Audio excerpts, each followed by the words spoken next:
Hi friends, ನಮಸ್ತೆ ಎಲ್ರಿಗೂ. ನಾನು ಇವತ್ತೊಂದು ಸ್ಪೆಷಲ್ ಚಿತ್ರಾನ್ನ ಮಾಡ್ತಿದ್ದೀನಿ. ಏನು ಸ್ಪೆಷಲ್ ಅಪ್ಪ ಚಿತ್ರಾನ್ನದಲ್ಲಿ ಅಂತ ಕೇಳ್ತೀರಾ? ಅದೇನು ಅಂತ ಮುಂದೆ ಹೇಳ್ತಾ ಹೋಗ್ತೀನಿ. ತುಂಬ ಅಂದರೆ ತುಂಬಾ ಚೆನ್ನಾಗಿರುತ್ತೆ. ಇದಕ್ಕೆ ಬೇಕಾಗಿರೋ ಇಂಗ್ರೀಡಿಯೆಂಟ್ ನೋಡ್ಕೊಂಬಿಡೋಣ. ಒಂದು 3ರಿಂದ 4 ಮೀಡಿಯಮ್ ಸೈಜ್ ಈರುಳ್ಳಿ ಸಣ್ಣದಾಗಿ ಕಟ್ ಮಾಡಿ ಇಟ್ಕೊಂಡಿದ್ದೀನಿ. 7ರಿಂದ 8 ಹಸಿರು ಮೆಣಸಿನ್ಕಾಯಿ ಸೀಳು ಇಟ್ಕೊಂಡಿದ್ದೀನಿ. ಮತ್ತು ಒಂದು ಅರ್ಧ ಗಡ್ಡೆ ಬೆಳ್ಳುಳ್ಳಿಯಷ್ಟು ಬಿಡಿಸಿ ಚಚ್ಚಿ ಸ್ಮ್ಯಾಶ್ ಮಾಡಿ ಇಟ್ಕೊಂಡಿದ್ದೀನಿ. ಈಗ ಇದೇ ಸ್ಪೆಷಲ್ಲು. ಏನು ಸ್ಪೆಷಲ್ ಅಂದರೆ ಕ್ಯಾರೆಟು, ಒಂದು ಅಪ್ ಸೈಜ್ದು ಕ್ಯಾರೆಟು ತೊಳ್ಕೊಂಡು ಎರೆದ್ಬಿಟ್ಟು ತುರಿದಿಟ್ಕೊಂಡಿದ್ದೀನಿ. ಸ್ವಲ್ಪ ಕೊತ್ತಂಬರಿ ಸೊಪ್ಪು ಹೆಚ್ಚಿಟ್ಕೊಂಡಿದ್ದೀನಿ. ಒಗ್ಗರಣೆಗೆ ಕಡಲೆಕಾಯಿ ಬೀಜ, ಕಡಲೆಬೇಳೆ ಮತ್ತು ಉದ್ದಿನಬೇಳೆ, ಕರಿಬೇವಿನ ಸೊಪ್ಪು, ಸಾಸಿವೆ, ಜೀರಿಗೆ ಇದಿಷ್ಟು ಎತ್ತಿಟ್ಕೊಂಡಿದ್ದೀನಿ. ತುಂಬ ಅಂದರೆ ತುಂಬಾ ಟೇಸ್ಟಿಯಾಗಿರುತ್ತೆ ಕ್ಯಾರೆಟ್ ಹಾಕೋದ್ರಿಂದ. ಈಗ ಸ್ಟವ್ ಮೇಲೆ ಒಂದು ಬಾಣಲಿ ಇಟ್ಕೊಂಡು ಅದಕ್ಕೆ ಒಂದು 3ರಿಂದ 4 ಟೇಬಲ್ ಸ್ಪೂನ್ ಎಣ್ಣೆ ಹಾಕಿ ಸಾಸಿವೆ ಜೀರಿಗೆ ಹಾಕ್ಕೊಂಡಿದ್ದೀನಿ. ಅದು ಚಿಟಪಟ ಅಂತ ಸಿಡಿದ್ಮೇಲೆ ಅದಕ್ಕೆ ಕಡಲೆಕಾಯಿ ಬೀಜ ಸೇರಿಸ್ಕೊಂಡು ಗೋಲ್ಡನ್ ಬ್ರೌನ್ ಆಗೋವರೆಗೂ ಹುರ್ಕೋತೀನಿ. ನೀವಿನ್ನೂ ಯಾರೆಲ್ಲ ನನ್ನ ಚಾನಲ್ ಸಬ್ಸ್ಕ್ರೈಬ್ ಮಾಡ್ಕೊಂಡಿಲ್ಲ ದಯವಿಟ್ಟು ಸಬ್ಸ್ಕ್ರೈಬ್ ಮಾಡ್ಕೊಳ್ಳಿ. ವಿಡಿಯೋಗೊಂದು ಲೈಕ್ ಕೊಡಿ, ನಿಮ್ಮ ಫ್ರೆಂಡ್ಸ್ಗೆಲ್ಲ ಶೇರ್ ಮಾಡಿ.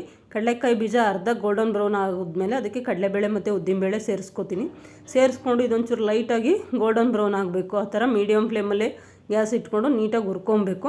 ತುಂಬ ಅಂದರೆ ತುಂಬಾ ಸ್ಟ್ರಕ್ಚರೇ ಬೇರೆ ಥರ ಇರುತ್ತೆ. ಸ್ವೀಟ್ ಆಗಿರುತ್ತೆ, ಸ್ವಲ್ಪ ಲೈಟಾಗಿ. ಹಂಗಾದಾಗ ಮಕ್ಕಳು ತುಂಬ ಇಷ್ಟಪಟ್ಟು ತಿಂತಾರೆ. ಹಾಗಾಗಿ ಒಂದು ಕ್ಯಾರೆಟ್ ಸೇರಿಸಿ ಮಾಡೋದ್ರಿಂದ ಚಿತ್ರಾನ್ನ ಸ್ಪೆಷಲಾಗಿ ತುಂಬ ಚೆನ್ನಾಗಿರುತ್ತೆ. ಈಗ ಇದಕ್ಕೆ ಮತ್ತು ಹಸಿರು ಮೆಣಸಿನ್ಕಾಯಿ ಮತ್ತು ಬೆಳ್ಳುಳ್ಳಿ ಸೇರಿಸ್ಕೊಂಡಿದ್ದೀನಿ. ಅದನ್ನ ಸ್ವಲ್ಪ ಲೈಟಾಗಿ ಫ್ರೈ ಮಾಡಿಕೊಂಡು ಇದು ಫ್ರೈ ಆಗ್ತಿದ್ದಂಗೆ ಇದಕ್ಕೆ ಕರಿಬೇವು ಸೇರಿಸ್ಕೊತೀನಿ. ನೀವು ಒಂದ್ಸಲ ಈ ಥರ ಮಾಡಿ ಹೇಗಿತ್ತು ಅಂತ ಕಮೆಂಟ್ ಮೂಲಕ ತಿಳಿಸಿ ಫ್ರೆಂಡ್ಸ್.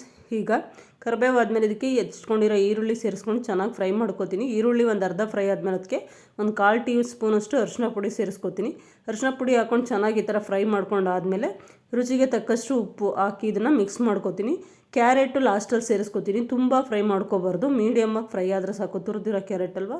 ಹಾಗಾಗಿ ಕ್ಯಾರೆಟ್ ಹಾಕ್ಕೊಂಡು ಚೆನ್ನಾಗಿ ಮಿಕ್ಸ್ ಮಾಡ್ಕೊಂಡು ಒಂದು 5 ನಿಮಿಷ ಫ್ರೈ ಆದಮೇಲೆ ಇದಕ್ಕೆ ಕೊತ್ತಂಬರಿ ಸೊಪ್ಪು ಉದುರಿಸ್ಕೊತೀನಿ. ಲಾಸ್ಟಲ್ಲಿ ಒಂದು ಅರ್ಧ ಹೋಳು ನಿಂಬೆಹಣ್ಣು ಹಿಂಡಿದ್ರೆ ಸಾಕು.